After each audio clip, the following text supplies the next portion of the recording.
Hey, I'm Jerry Rivera, a home chef here in Ukiah who teamed up with Ukiah Co-op. And there's nothing like going to your local store, the Ukiah Co-op, and getting all your organics, all the food needs that you have, being able to put something together. Today I'm going to be cooking what I call Jerry's Kitchen's vegan stir fry with a little twist.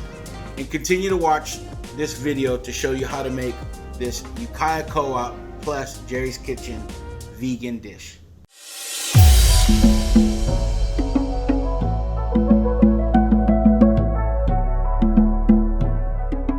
Red pepper. The way that I cut it is probably different. I just cut away. I take all the good stuff. I just get all the meat out of it. Come down here, take this off. This, something chefs would tell you this is that you don't want to waste nothing. So I take these little corners because they're still meaty. And yeah, because wasting food is no bueno.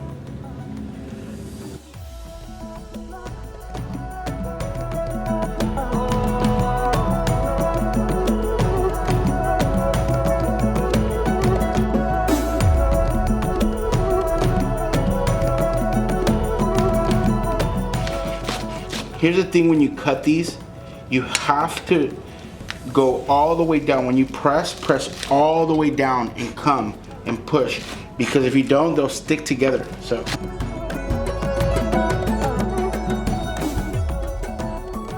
the peppers.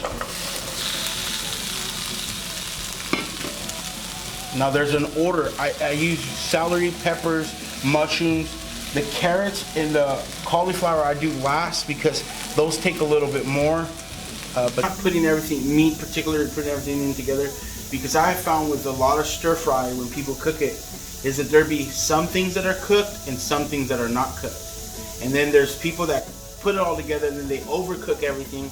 And so then there's things that are mushy, and that's not what stir fry is supposed to be. Stir fry is supposed to have like a fire flame char to it, and it's supposed to be crispy and not mushy. And so why I do it this way is because it's just a better way of getting your bite. It's a better way of tasting stir fry.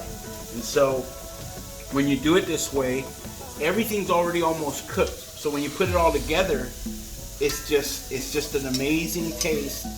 But it's just a technique that I use. If you have a big wok, you can do it that way. You can toss it together. You can do it all together. This is my technique. This is how Jerry's Kitchen does it. I do it that way because if you notice, this right here is still cooking. It's not cooking at a high heat, but look at that. That is just amazing. And so when you get that and you put it together, oh my gosh, amazing. Like they say today, OMG. Or what I learned this week is I'm not capping. I'm not capping. Which I'm not capping means I'm not lying. We're gonna get into the sauce, to our little glaze. We're gonna use, I'm gonna say a tablespoon. There you go. Of some olive oil. Now, what you're gonna see is all that bottom right there is we're gonna grab. All the juice and all that, we'll grab that.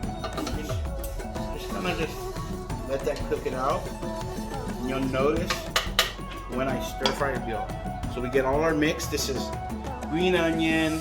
This is ginger and garlic minced, chopped green onions. Throw in there. And this is where we get heaven on earth. Again, we just don't, we want to just get a little char on this too. You'll start to smell the ginger right away. It'll come up, and all you just want to just cook it, pick up that stuff on the bottom. Now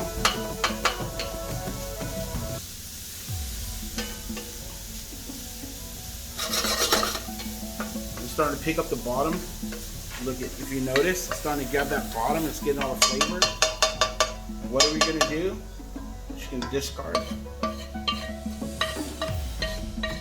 There's probably gonna be some leftover little green stuff. It's okay because we're just gonna use all our juices from our soy sauce. Now Here we go. Want to get your soy sauce? Put it in here. Your pineapple juice. Rice vinegar. And you leave the water and cornstarch to last. You just want to bring this up to a little boil. And what we're gonna do is you're gonna grab your spoon and you're just gonna just go in there and just start breaking up the bottom. All that flavor that's been staying at the bottom, it's gonna come up. All those little char pieces are gonna come up. The flavors of the onion, of the bell peppers, of the mushrooms, is all gonna start going into the sauce. What you want to do is see, if you notice there's cornstarch in the bottom, cornstarch will go all the way to the bottom. You have to break it up, bring it in the mix, break it up on the bottom in the soy sauce. You're gonna have to add a little bit of salt, a little bit of pepper.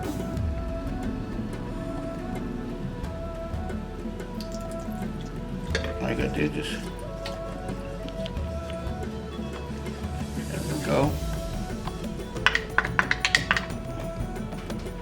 Now, you just let this thicken up, just heats up. Just need this to boil up, and then the starch will start thickening up the sauce. And so if you want to know how the sauce is, of course, you're going to want a spoon. So you want to coat it, kind of see that consistency. It's still a little too drippy. You want it to coat a little bit better. And if you want to taste, oh yeah, amazing. The pepper is just gonna blow your socks away. So you want it to be thick. You can get you get a spoon and see how it drips on the back. If it just drips like water, it's still not thickened. Maybe sometimes people have to work a little bit more starch in there. I would break down the starch in like a little cap, put a little bit of water and put a little bit more, and it'll thicken up more. But you want to glaze the vegetables.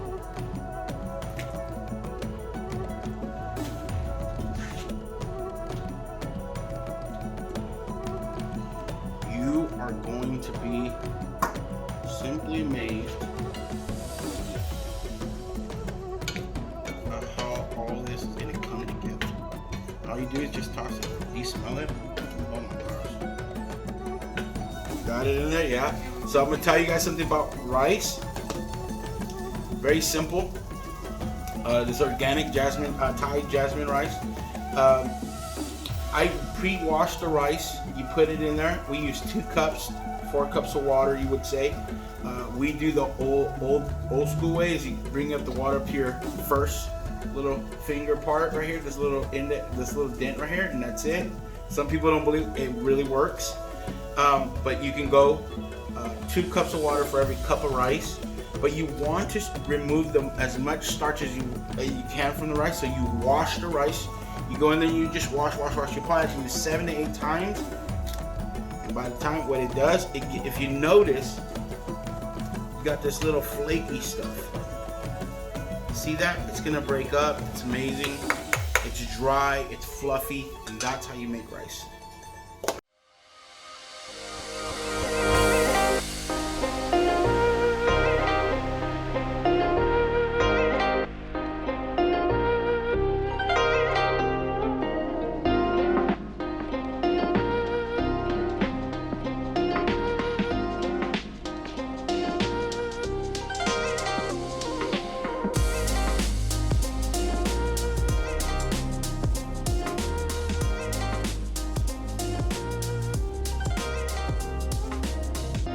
Follow me. You can follow me on Instagram at Jerry's